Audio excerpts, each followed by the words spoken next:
Previously on the Embracing the Journey podcast. I've heard you mention injury. Yeah. Okay. And I also heard you mention Paralympics. My knee down. I don't have any feeling or anything works down just on my right.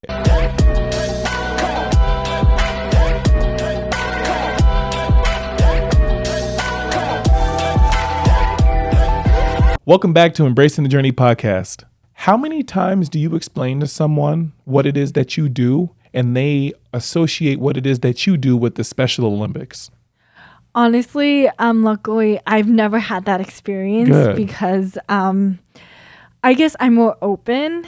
You know, sometimes it's just the way I've grown up where I'm willing to talk. Because even when I was really young, I had a learning disability. So it's always been like I'm not ashamed of, what my disability is because I grew up just at some point having something. So, Right. yeah. Taylor, that's awesome. Talk to me about the injury. What happened? Yeah, so basically I tore my meniscus during a 200 race. And then I had surgery. But the surgery, it fixed the meniscus, but it ended up with a bunch of nerve damage. Ooh. And no one could figure out what to do or even diagnose it. And basically after several years, I think it was 3 years later, we finally got the right diagnosis. And then I had 2 nerve surgeries to try and repair it. But obviously, with that long of break, especially with nerves. Oh, no. So some of the nerves and muscles in my leg disappeared. It became fat. So then there was some removal. So we had to remove some nerves and some, we just decompressed what was left or remaining in the. Something like that would be enough for someone to call it quits. Yeah. Right? That's life-changing, right? Yeah. And what age were you? I was 20. Taylor, are you serious? Yeah. So you have been walking for, 18 plus years? Yeah. And then 200 literally changed your entire life. Yes. And you still love the sport. Yeah. Even though the sport has taken your leg from you, you still love it. Yes. How was it coming to terms with you're never going to be able to walk the way that you're familiar with ever again? Yeah, I think that was the hardest thing was so basically because of my injury, I couldn't walk the way I was normally able to. But not only that, I had to relearn how to walk again because when my injury happened, they had to move nerves into different areas. So then what used to contract your quad, for example, no longer did that, or how to walk had to be altered I had to relearn a different way of connecting my body with my brain. Wow.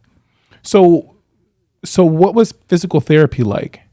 So beginning was literally just a lot of stuff on the table of just learning how to move the leg and just trying to find the right connection there because the connections were not what I was used to. So we had to kind of do, I guess, different things. We did a lot of stim to try and muscle stimulation to try and see where the right connection was.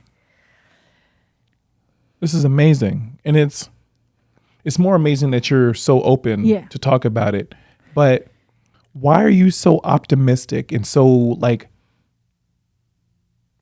come to terms with what the situation is? Because I feel that a lot of people in this situation would have taken a completely different road than you have.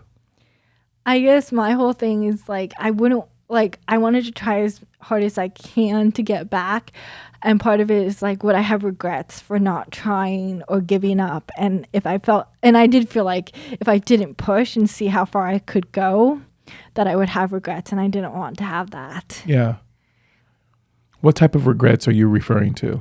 Not pushing, not seeing if I could walk again or not being early on, my whole leg was braced, taped, a bunch of different things, just stimulation, all of that, just to be able to walk. And I didn't want to be dependent on anyone. Or devices. I just wanted to be able to walk as well as I could and see how far I could get, not just with walking, but just with other avenues as well. At any point, were you in denial? Like, were you like, no, this didn't happen to me, or like anything like that? Yeah. So basically early on, I was like, oh, I can just get back to what I could before. I kept pushing. And like, we did PT for several years. And it got to the point when we were like, we tested like without all these devices and nothing changed. And it was like, okay, we need to reevaluate what we're doing here and to see what works and how we can move forward. Yeah. Wow. So when we're dealing with an injury in your 20s, yeah, and you've been walking for years, right? Yeah. Was it, and this is going to sound silly, was it frustrating because you knew how to walk mentally, but like your body and physically, they weren't connecting the dots? Yeah. Walk me through what that was like. Yeah. So basically, like early on, I was obviously on crutches, and we tried to like just do something simple, like just putting my just standing, and my like whole right leg just shook, and I couldn't put any weight on it without it just like giving out on me. So we had to adjust to see what we can do to change that. I know how hard it is to train at the level you're training at. And I have all my limbs. Yeah. Right? I couldn't imagine walking a day in your shoes, knowing what you know up here, and then physically having to deal with the things that you got going on. And I want to dive into that. Yeah. We'll be right back. Quick commercial break. Different. Strange. Offbeat. Visionary. Genius. Amazing. What makes you different makes you great. Embrace your punch. Welcome back, everybody. So, you've been around able-bodied athletes all your life, right? And you know what it takes to run fast, right? Yeah. And you know, and you've seen people run fast. Obviously, you're one of them. And it's not that you've had to backtrack, but now you're in a whole different space. Yeah. Has it been an easier time for you to participate in the para games after being an able-bodied athlete? I think for me, like it would be great to be able to compete against.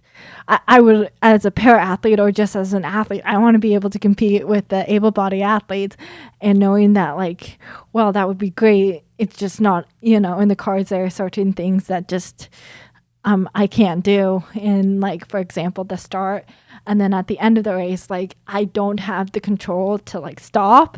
So I run like in a 100 all around 150 meters just to be able to stop. 50 meters extra? Yeah, just to be able to stop. And like if someone gets in my way, it's over. Yeah. 50 meters extra. Yeah, just to be able to stop because I don't have that control. Wow.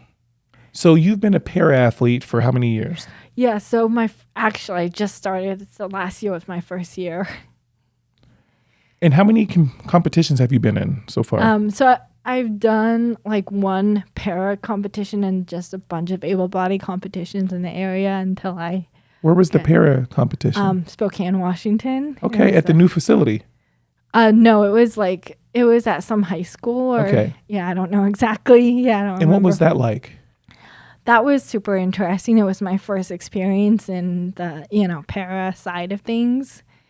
Because for such a long time, I kept trying to just run with everyone else. But then, like, I would have all these, like, malfunctions during, like, for example, like, the way the blocks are set up or how long it takes me to get set up and stuff like that.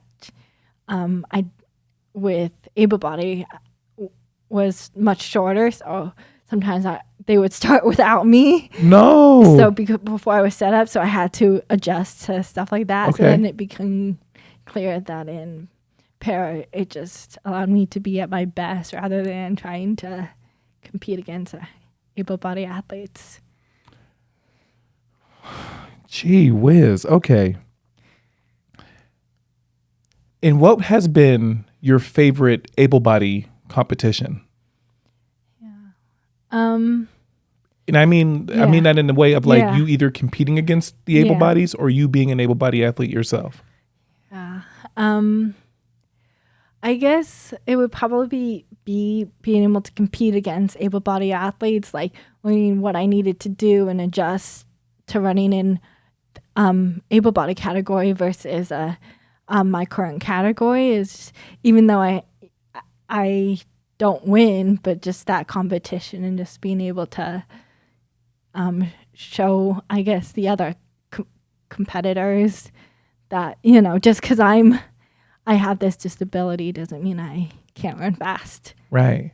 And how welcoming was the para community to you? So I haven't had a lot of experience, but like I've mainly been contacting Team USA and with my documentation and everything, just the whole process of that is, interesting. Documentation, what do you mean? So in order to be para, they want to make sure that you're not an able-bodied athlete faking a disability. Taylor, do people do that? Apparently, they want to make sure, like, some people will, find ways around it so that they can win. Really? Yeah. Really? Yeah. I'm saying it like I'm like blown away, but it's sports. Like this, people will cheat. People cheat. Like if you think about all the, drug tests. Right. Yeah. Bizarre. I'm going to ask you a question. I know I've asked a ton, but are you disabled in your mind, like to you? Yeah. So yes, I am. But it took a long time for me to come to grips with that because I was like, oh, I just have this issue. I wouldn't say it or something like that. I wouldn't say the words because I didn't want to believe that this was my, quote, new normal. Yeah. And what leg is it? It's my right leg. How do you drive? I drive with my left, so I have an adapted car. So there's a button on my car that can switch between the right accelerator and the left accelerator. So... Taylor, how do you do that? So basically, there's a few companies that are certified to adapt cars, and then they can basically the first session I had, they had me test all the different devices, like hand controls, left foot accelerator, etc., to see what worked best for me. Wow. Okay. So the reason that I asked if you feel that you have a disability is during my training, situation in my training group, there were a lot of athletes that were visually impaired. Yeah. Some of them may have been all the way blind. Some of them have just been partially, whatever the situation may be. And they used to hate being called blind. Yeah. They, in their mind, did not think that they were blind, which was awesome. But the reality of it is, it's like a simple thing like walking down to the track required more attention for them than it did for me. Yeah. And there are two athletes, Josiah Jameson and Lex Gillette, that I train with that were visually impaired. Love these guys to death. Love them to death.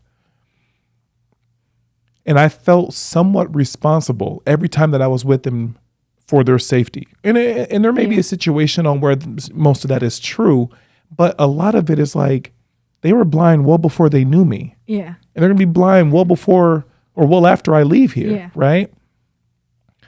Have you felt that people may look or treat you differently given the fact of your disability? Next week on the Embracing the Journey podcast. I just want to be treated just like everyone else. There were doctors that told me I would never be able to run again. They told me I should just take up swimming to keep the weight off. They actually said that. Really? Surgery was a mistake.